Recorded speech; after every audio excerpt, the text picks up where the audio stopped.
The recent deaths due to the alleged flu-like illness of footballer Norman Maroto and opposition legislator Murisi Zizwai are the most unsettling.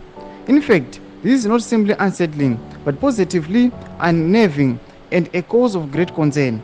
What were these flu-like illnesses that were able to take lives of seemingly healthy individuals? Achipiri mushe muri Zimbabwe toona paneyanda kubudisa ile ranzi is Mnangagwa government willing to let people die of COVID-19 just to host SADC Summit. Sarabeda mashoko abuda nyora go subscribe or like what on the bell icon. Tipira nyora bachi the government of Zimbabwe was swift to allay any fears of the resurgence of the deadly COVID-19 disease, which wreaked untold havoc across the globe between 2019 and 2021. To date, an estimated 7 million people worldwide have reportedly succumbed to disease caused by the SARS-CoV-2 coronavirus, with nearly 6,000 people in Zimbabwe.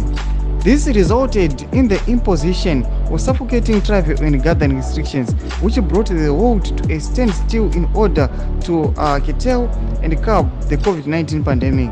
At the height of these unprecedented severe restrictions and lockdowns, the world was left with no choice but to hold important international events online. Domashokwa tukona pana zvinzi aiwa papandemic COVID-19 aiwa taona kuti the world yangu mamiti avaita are very very important matter online, but the situation in Zimbabwe is quite the opposite. They are holding a SADC Summit.